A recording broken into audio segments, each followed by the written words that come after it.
turned 50 and the inevitable happened. From Tattoos on the Heart, written by Gregory Boyle, a Jesuit priest who works with gangs in Los Angeles. One day I received a phone call at my office around 3 in the afternoon. It's from a 25-year-old homie named Caesar. I've known him for most of my life.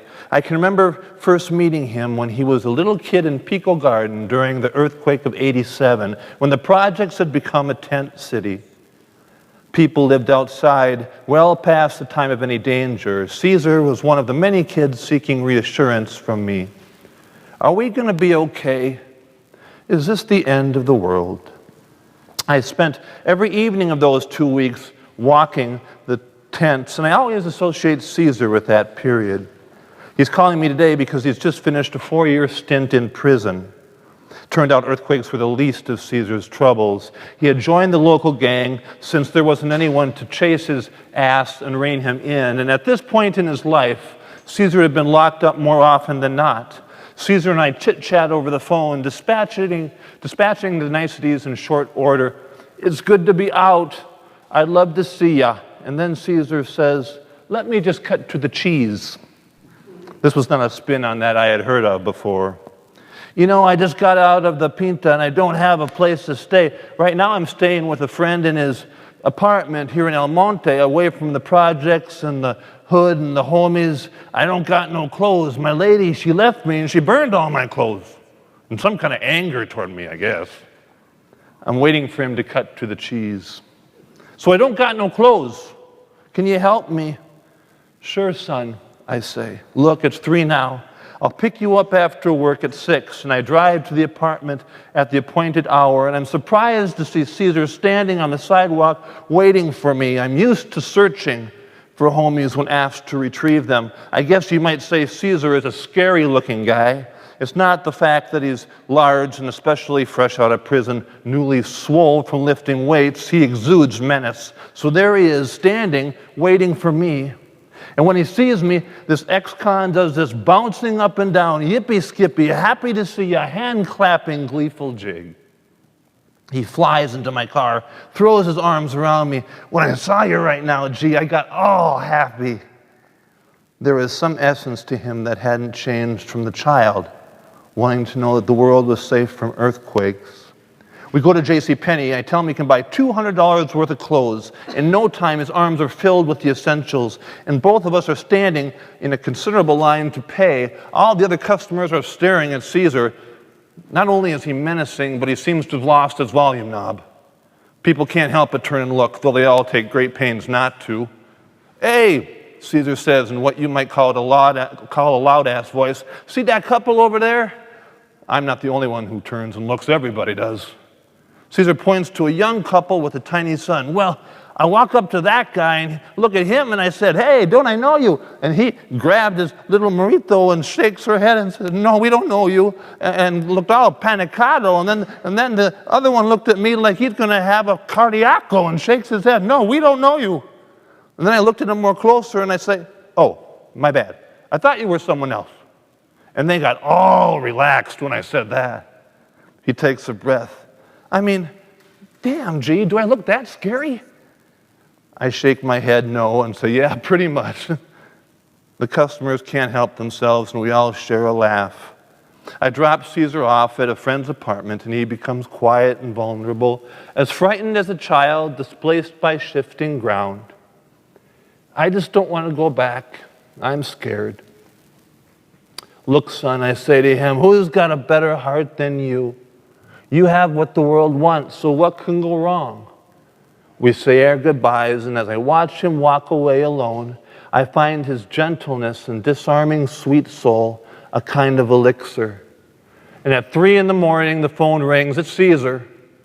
He says what every homie says when they call in the middle of the night. Did I wake you? I always think, well, no, I was just standing here waiting, hoping you'd call. Caesar is sober, and it's urgent he talked to me. I gotta ask you a question. You know how I've always seen you as my father, ever since I was a little kid? Well, I have to ask you a question. And now Caesar pauses, and the gravity of it all makes his voice waver and crumble. Have I been your son? Oh, hell yeah, I say. Phew, Caesar exhales. I thought so. Now his voice becomes enmeshed in a cadence of gentle sobbing. Then I will be your son, and you will be my father, and nothing will separate us, right? That's right. In this early morning call, Caesar did not discover that he has a father. He discovered that he is a son worth having. I used to think those of us in the mental health community, whatever that means, our greatest need was love. I don't think so anymore. I think our greatest need is worth. Especially those of us who have been placed in the mental health bucket. In order for me to have anything to say about that, I need to say two stories actually, that happened a long time ago to me, that maybe landed me in the bucket. When I was 6, my folks took me to Nebraska. I don't know how many of you have been to Nebraska, but probably most of you. And Nebraska is green and it's flat and green and it's flat. That's pretty much Nebraska. At 6 years old, if you want to sleep through a state, Nebraska is a great one to sleep through. So I did quite often, but we'd end up there because my grandparents had a farm there. And whenever I went there, my grandpa would take me to farm auctions. Don't know if you've ever been to a farm auction. But if you have, you kind of know the process. A couple people on the other side, spotters, a whole bunch of farmers bidding on stuff that to a 6-year-old kid looks like junk. It's like a rusty shovel, or they drag up a half-dead cow and bidding on him. Her. Anyway, so I'm there and I'm watching, but I'm not interested in the stuff they bring up. I'm interested in the farmers, because they're not bidding with their hand. They're not bidding with a number. They're bidding with little micro bids. One of them kind of bids like this, and one bids like that, and one bids like this. You know, it's just fun to watch as a 6-year-old. Who's bidding now? And the bidding goes on, and the last item they brought up did not seem like junk to me. It was big, and it was green, and it was tractory, and it had a deer on it. It was a John Deere combine. And I wanted it for my bedroom is what I wanted it for. No sense of proportion. The bidding started at $30,000 it started at. And so the guy starts, who, give me the, you know how I can't do that fast talking. So, a little bit like that. We get up to $35,000. At $35,000, my shoulder does something it has never done before. My shoulder does this. And you can jerk your shoulder anywhere you want to, but if you jerk your shoulder at a farm auction, you are in a heap of trouble. You might just bid $35,000 on a farm auction tractor. I did. And my grandfather, who was sleeping beside me, now he wakes up because he's very much awakened in the moment, having a big bid on him. The bidding, fortunately for my life, continued. 35, we got to 40. At $40,000, not only was my shoulder jerked, my whole hand had jerked up. I remember looking through my fingers at my grandfather's terrified face, who grabs my wrist, shoves it down. He says, "Jonathan, lower your hand." I did. I kept my hand down with my other hand.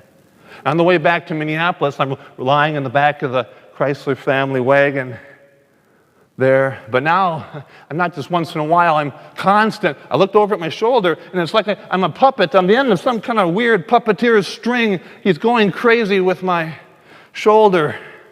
And I can't stop it, and I'm thinking there must be a brain in there somewhere that I didn't know about, but what I was thinking in my mind was the phrase, "There is something wrong with me."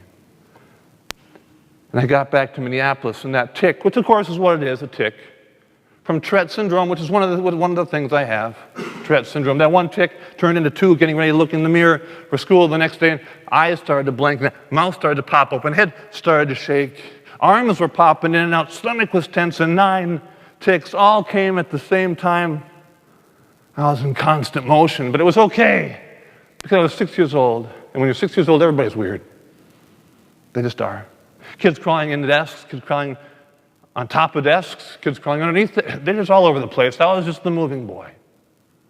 So 6 was okay, and 7th was okay, and 8, and 9, and 10, until we got me up to junior high. In junior high, they shipped me off to another world, and that was that school. And walking in, by that time, my presentation of myself, what I looked like was this, and this is who I was most of the time. And I don't know about your school experiences. If a kid walked in doing that, how that would be treated. My school, not so kindly. So I'm going to put you in my algebra class, story number 2. And I'm sitting in algebra, and I'm second from the front, second from the back. There are 2 rows on either side. I'm right in the middle of the class. It's a rotten place to put someone with Tourette syndrome, but that's where I was. And I was doing what I always did. I was looking to my left, because to my left was the lovely Krista. And she is a lot more fun to look at than the bald man up front. This is a tragic irony. And I was looking at her the way I always looked at her, which is something like, and she was looking at me the way she always looked at me, which was like, we were tight. Had a piece of paper out. I just written my name on it, John Friesen. And as I look at that sheet of paper, all of a sudden the letters start to fuzz and blur. And I rub my eyes, and they're still fuzzy. I look over at Krista, and now she's blurring too, like someone has an eraser and is erasing her edges. I just see the center of her clear, but her edges are all fuzzed out. And back to my paper, and now the letters are gone. The lines are gone. It's just a white sheet. And back to Krista, and now more than fuzzing, now she's doubling. She's not doubling sideways like when your eyes get tired at night. She's doubling up. One Krista floating on the other one. And I thought, which is the real Krista? And then I thought, if you ask that question, you need a nurse really badly. And I stood up and I walked forward a couple steps. That's when someone took a razor blade, or it seemed like they did, and they slipped my vision in half. I went blind in the right eye. Left eye started to flash on. I didn't know I was having an epileptic seizure. It was my first one. Took 2 more steps, passed out. Don't remember the rest of the class, but was filled in by my classmates when I got back. Apparently, even though I passed out, my body had more oomph in it, and walked to the front of the room where there was a table, and I lay down on that table and started to have a grand mal seizure. Don't know if you've ever seen anybody have a grand mal seizure, but if you have, scary they can be. Apparently mine was. Eyes rolled back, mouth open, arms flailing. Threw me off the table. Landed pretty hard on my head on the tile, where I started to bloody myself by hitting my head on the floor. And here's where I should tell you about the teacher coming up, putting his hands underneath my head to protect me from me. But I can't tell you about him, because when my seizure started, he flipped out a little bit, left the room, leaving me with my 7th grade classmates. So the next person who comes into my story is from the back of the room. His name is Dale. He's a take-charge kind of kid. He had seen or heard some misinformation. People who have seizures, he heard, they're going to swallow their tongues, he heard, they're going to die. He didn't want me to die. So he grabbed some pencils from his tray and his desk and came running up to where I'm lying on my back. And he took those pencils and he stuck them as deep down my throat, I guess, as he could with my open mouth to keep my tongue from covering my windpipe. But again, if you know about seizures, the jaw becomes very tight. So I snapped them like toothpicks, but he was not stopped. Turning to the girls in the front row, he grabbed some of those cheap Bic pens, tried the same thing. I snapped those too. Woke up in a hospital bed about 3 hours later, very sore throat. And a new thought. Something is terribly wrong with me. Yeah, it was that, but it was more than that. It was I'm a freak. Who is going to want to hang out with me? I found out the answer the next day. Nobody. Going to school. After that day, I came home, went to my basement bedroom, shut the door, and made a decision. I am never coming out. And I basically didn't. Remained there for years. And while I'm down there, I start to write. But I'm not writing books, because who cares about books, even though I'm an author. Now, books that were not on my radar. I was writing the one thing that I thought would never go away, and what I thought would never go away was this sentiment. I wrote it all over my walls. God help me, I hate me, I hate me, I hate me, I'm a freak. And 2 years later, there's a knock at the door. And it's my mom. We kind of have this deal. She doesn't come in, I don't go out. Just talk through the door. Rotten deal. But she says, do you have a visitor? And I said, no, I don't. I don't think I've had someone for 2 years. And she says, well, yeah, you do. She's upstairs. She? This is probably my grandmother. But on the off chance it was a real she, I started to clean. And the knock comes again. And I need some more time because I saw my walls. I had to scrub that message off. But when I opened the door, it wasn't my ma. It was the she. She came in. I recognized her. I didn't know her name, and she sat down across from me, and I sat in the bed. She was at my desk. And for 1 hour, she spoke to me. I didn't say one word. I have no idea what she said. But I know how I felt. For the first time in years, I felt one big word, human. And when she left, unannounced, she just left, like she came unannounced, just took off. And when she left, I stayed sitting on my bed looking at my walls, and I didn't want to be there anymore. And her name was Susie, and Susie wasn't a policy, and Susie wasn't a doctor, and Susie wasn't a pill. But she gave me something more than all those people had ever done. She gave me my humanity back. How'd she do that? She made me visible. Made me visible. And those of us in the mental health world, those of us who are labeled identifiable factors, which, by the way, is 70% of us, supposedly, at one point in our life, have a condition that if we at that moment were to be labeled would land us in the mental health community. 70%, 3/4 of the room. We're not stupid. We're not crazy. But we are vulnerable. And if in that moment we are not, our lives are not spoken into with something that sounds no more fancy than humanity, someone who just shows up. If someone doesn't speak into our lives at that moment, we struggle.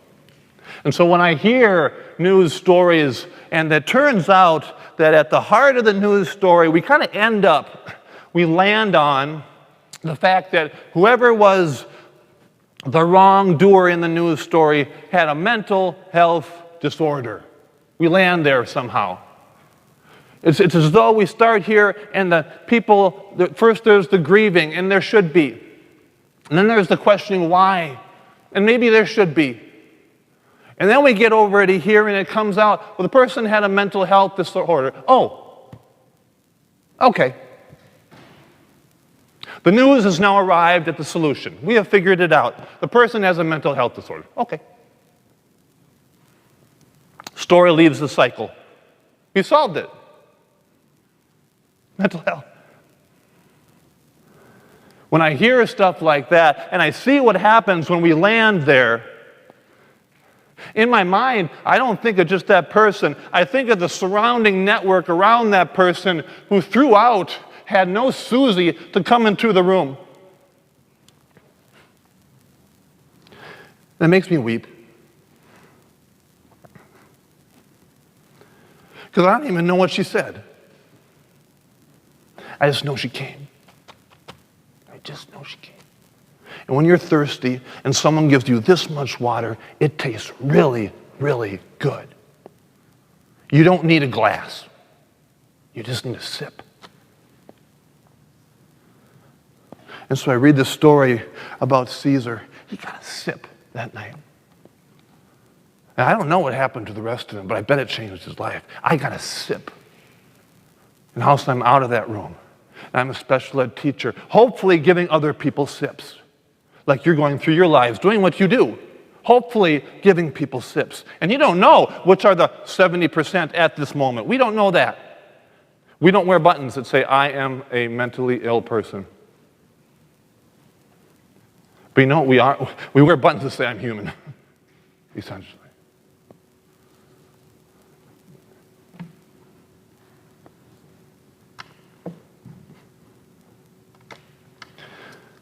Because all of us, at our heart, we want to know the answer to 2 kindergarten questions that no PhD will ever discuss. And I work at a university, so I know that. And when my students come in their first year to me, I say to them, you know what, I only know one thing about you all. I know that every blessed one of you wants to know 2 things. Does anybody see me, and does anyone like what they see? That's all I know. That's all I know now, and when you leave, that's all I'll know. Yeah, you'll have a grade.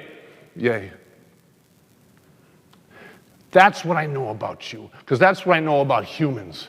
They're asking, does anyone see me? Does anyone like what they see? My daughter, when she was 4 years old, she wanted to be a ballerina, so I stuck her in soccer. It's the kind of guy I am. I don't know if you've ever seen 4-year-old soccer. It's not a game. It's like a herd of buffalo out there kicking each other in the shins. That's all they do, right? It's like 30 kids out there, and they don't score in 4-year-old soccer. There are too many of them. It's like 30, one ball, no, nothing. So my daughter, I remember the first day I took off the fuzzy thing, tutu, and I put her in the uniform, and I put her in the car, and we went to the field, and she got out. She didn't want to be there, but then she saw the other purple grapes that were her team over there, and she starts to walk toward them, starts to run toward them, and she gets close to them, and she reaches out her hand, and she's like to one of them, and one of them reached back and was like, very dramatic. It was her friend, Emily. And then they sent 3 teams onto the field at the same time. That's how little they cared about it. 3 teams go out there to start playing soccer. And 28 kids are over here kicking each other, hurting each other, just like they're supposed to. 2 kids are on the other side of the field holding hands, skipping around the field. That's my daughter, Emily.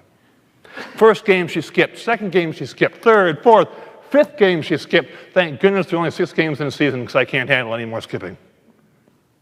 So that 6 games, she's now discovered that soccer is skipping practice. She loves it. So she gets into the car. She can't wait to go. I get there. I'm like, okay, we'll do it again. She gets out. Friend Emily is not there this time. And I'm like, yes! She has to play the game.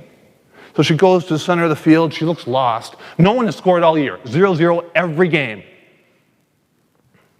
And for the first half of the game, she just stands there looking strange as people are running by her on all sides, kicking this ball. But toward the end, everyone's over there, and that ball skirts loose, and it goes right in front of her feet. And she's kind of like, ball. And she starts to follow it. And she doesn't even know it, but she's going the right way.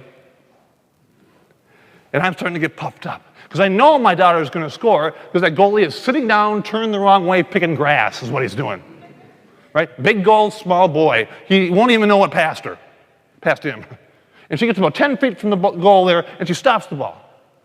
And then she turns around, and she looks at the sideline. She's looking for me. And she's like, Daddy. Daddy, can you see me?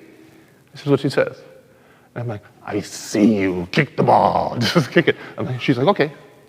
So she does what all little kids do before they kick the ball. They have to run backwards, like 30 steps. And then she ran forward, and just when she got there, that whole herd of buffalo surrounded her. And for a while, I couldn't see her. And then all of a sudden, I saw the ball fly the other way, and the herd thundered back, except for one girl, my daughter, and now she's just kind of a limp rag. And I thought, how sad she'll be. I have to buy her Dairy Queen or something. But then she turned around, and she ran back, and she waved at me as she ran. And she was in high beam. And I realized something. You know, she was after a different goal. She didn't want to score a goal in the net. She wanted to know if her daddy saw her and if her daddy liked what he saw. That's all she cared about at 4. It's all she cared about at 14. She's now 19. It's all she's going to care about at 94. Because that's all we humans care about along the way. Does anybody see us? Anyone like what they see? I get a chance to speak in a lot of prisons. I was just in one. And when you go into prison, what they do is they take away your name and they give you a number. And they lined them up, the prisoners, as they came in their orange jumpsuits. And as they walked in, they yelled their new name, 1, 2, and they put them up on the bleachers. It was like an old gymnasium. And I was on the floor of it. And they divided them into 3 groups, about 90 of them. Over here were people who had committed murder and ag assault. In the middle were people who had committed sexual crimes, rapes, and the like. And on the right-hand side, people they called emotionally unstable. 3 groups of people divided by lots of guards with lots of guns, and then in front of me and them, but separating us, lots of guards and lots of guns. I don't even know what I said for an hour. I don't remember that one. But I remember them leaving, 91st, 89, 88, they follow. 87, 86 got to the door. Instead of going out, he turned around and he came right towards me. And 85 followed him, and 84 followed him. And just like that, I had about 20 jumpsuits all around me. And I was looking at the guards, kind of saying, is this okay? Are we okay with this? And the guards saw them and very quickly came rushing to them, and I thought they'll usher them out. But they didn't, and I think they didn't because of what they heard. And what they heard was one guy, number 86, I don't even know his name to this day, and he's in front of me and he's just weeping. I can tell you he's 6'5" because he was looking me in the nose. But he was a different kind of 6'5". He was a filled up 6'5". And he's weeping and he's telling me everything he ever did to get him where he is. And I can tell you by what he told me, I know where he sat. He was up there. He's telling me about the lives he took, how he ended up in the gang, and he didn't want to be in the gang, but now he couldn't get out of the gang, and now he can't get out of here. And if he ever does get out of here, on and on and on. And my job isn't to judge sincerity.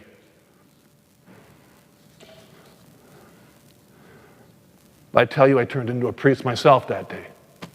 And then when he gets done, the guy beside him, he's not weeping, he's just misty-eyed, and he almost reluctantly, although I'm not asking to say a thing, he tells me his stuff, and I know where he sat in the middle. And for the next 20 minutes, these guys are on me. And I'm just trying to keep my straight face because some of the stuff they're telling me is too much information. And then finally the guards ushered them out, and then they ushered me out. And the guy who was leading me out said, that has never happened before. But you know what? Not one of those guys has a father. I think what happened is you just became their dad. So I have 20 kids in prison. And I'm not proud of what they did, but I'm incredibly proud of them. Because more than 70% of them would fall into the basket called mental health needs. But they did something that some of us don't have the courage to do. When they saw someone they didn't even know, and they knew they had a need, maybe I was their last shot, they thought, they just grabbed onto me with both hands, and because they had to know, does anyone see me? I'm in the most invisible place on earth. Does anyone like what they see? I have to be visible or I will die. And it's a mental health thing, right? No, it's a human thing, right? Mental health issues and the topics that it brings up now has given us a chance to be our most human ever.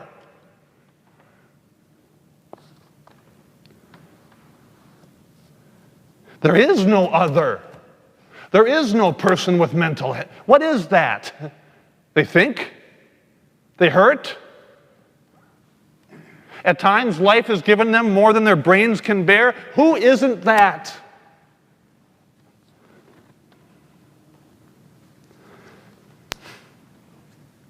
Does that make our hearts hurt?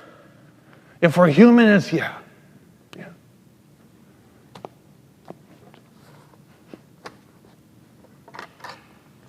I'll close here, and I guess I have to leave time for questions. But I want to read this story as well. A homie, Pedro, who works for me now as a case manager, was then a greatly troubled kid.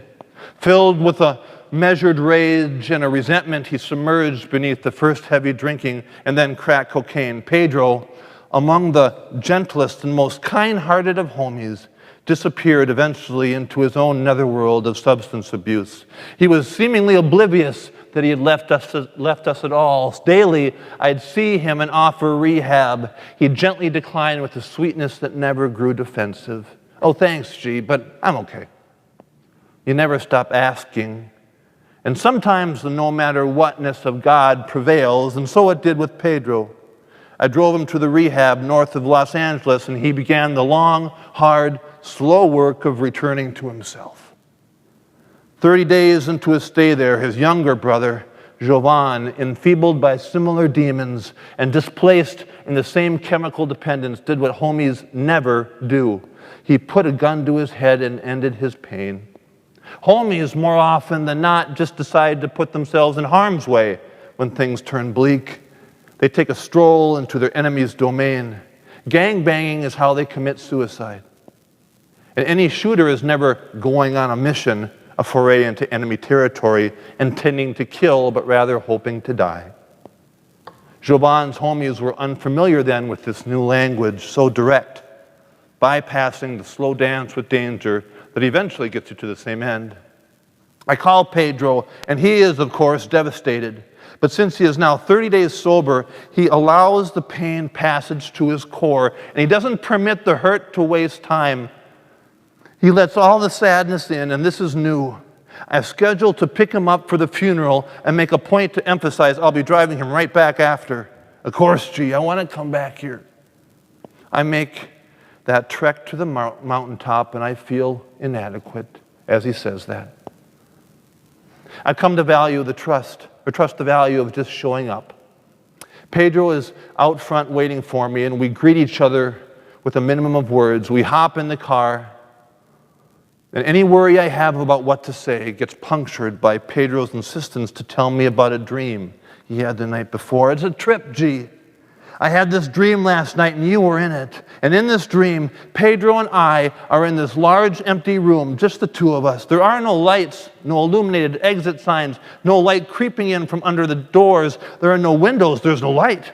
He seems to know that I'm there with him, a sense, really, though we do not speak. And suddenly, in this dark silence, I retrieve a flashlight from my pocket, and I push it on. I find the light switch in the room on the wall, and I shine this narrow beam of light on the switch. I don't speak, I just hold the beam, steady and unwavering. Pedro says that even though no words are exchanged, he knows he is the only one who can turn this light switch on. He thanks me for happening to have a flashlight. He makes his way to the switch, following the beam with, I suppose, some trepidation. He arrives at the switch, takes a deep breath, and flips it on. The room is flooded with light, and he's now sobbing at the retelling. And with a voice of astonishing discovery, he says, "And that light was better than darkness." As if he did not previously know this to be the case, he's weeping, unable to continue. And when he does, he says, "I guess my brother just never found the light switch." Possessing flashlights and occasionally knowing where to aim them has to be enough for us. Fortunately, none of us can save anybody, but we all find ourselves sometimes in this dark, windowless room, fumbling for grace and flashlights. You aim the light this time, I'll do it the next.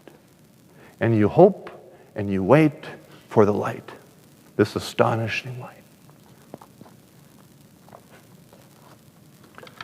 Seems to me that's our job as humans in the face of the overwhelming endness of every issue that comes with the term mental health. Oh, they had mental health issues. Okay. Just shining a light.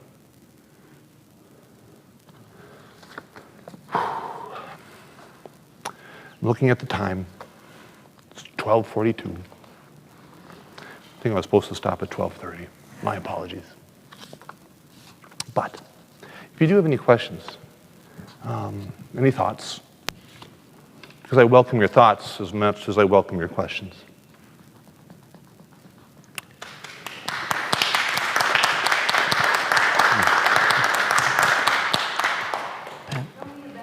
Pat, 1 second. Get a mic. I'd like to hear a little bit about the book. Yeah, I'm told that I'm the worst salesman on earth because I write, but I never sell my own books. I've written 8 now. The first one was called, and is called, Jerk, California. It's about a young man with Tourette. Not my story, it's his story. But it's how he moves from self-loathing to self-acceptance, much like I did. So it's not a true story. It's not autobiographical in any other sense except completely on the emotional level where it's completely autobiographical. Every book that follows thereafter until the most recent, which is called Unfolding, which actually has an epileptic as the main character. The main character, although I try not to do this, they just end up with some kind of mental health concern. And so each story follows a different path, but all within this basket. And my only goal when I start is I start to ask myself, I want to make sure that every main character I write is asking, does anyone see me? Does anyone like what they see? And then I end up following this path, and we just bump into mental health issues. Because I think that is our need. It's everybody's need, but it comes out. So, Jerk, California, it's a good book. You might enjoy it. Any other questions? Yes. What was the next step after you were visited by Susie? Mm-hmm. My next step, I didn't do very well on my next step. Being out of my own little self-controlled world, because I think we all are seeking control, was terrifying. Having Tourette and epilepsy together is a tough combination because every tick feels like the beginning of a seizure. And when tics are constant, I was living in this constant state of, is it now? Am I about to be on the floor flopping now? It is better for me to be in this house locked up, not really, but it's better for me to be in here than have to deal with that. At least if I flop around here, it's just me. I went to my grandmother at 21. So I can't say from 16 to 21 I was any shining explanation about how anybody should do anything. I was just surviving. But I went to my grandmother in Kansas, and I drove down there alone. And at 21, my best friend was probably my grandmother, my 94-year-old grandmother. And I arrived late at night. It was midnight. And I went into her little duplex. It only had two rooms. Doors always open. And I plopped my bag down in the guest bedroom. It was this guest bedroom and her husband having passed 40 years prior. And I just started to fall asleep, but I couldn't sleep because my grandma in this paper-thin walled house, she's bawling next door. She's crying, she's weeping at midnight. And I'm like, what in the world? And 1 o'clock comes and she's still crying. But it's not just crying, she's crying, then I hear my name, Jonathan. And she's crying, I hear my name, Jonathan. I hear those connected. And she's praying is what she's doing. And she did that till about 3:30 in the morning. This Jonathan cried, Jonathan cried. And I can't explain it to you, but knowing that someone, even a woman I hardly ever saw, would give that part of her life to me, it did something. And whether you're a person of faith or not, that might be irrelevant. Maybe the more relevant thing is it mattered to me. And when I woke up from my short sleep the next morning, and she's already working in the kitchen, I felt different. It was a small thing. It was a little sip. But I felt I am worth tears. I am worth staying up at night. I am worth losing sleep over. I am worth. And that point on, 21 on, my life, which was kind of like floundering, starts to go up. At least internally. I am worth. Fear is not going to define me. Anxiety can't define me. Tourette can't define me. Flopping on the floor and like a fish can't define me. My grandma's sentiment, that can define me. So that was kind of my... And who would have known it? And that's the other thing. Who would have known that that was going to do it? Who would have known that that girl coming into my room and talking to me for an hour was going to do it? No, but they didn't know that. But somehow those two actions those are like the peaks of my turnaround. And which is why that's all we have. It's just going around shining flashlights. And some of our flashlights, they hit the switch, and some of them don't. We miss, right? We just shine them, and we felt that was a waste of time. That was a waste of time. And so every once in a while, we hit the switch.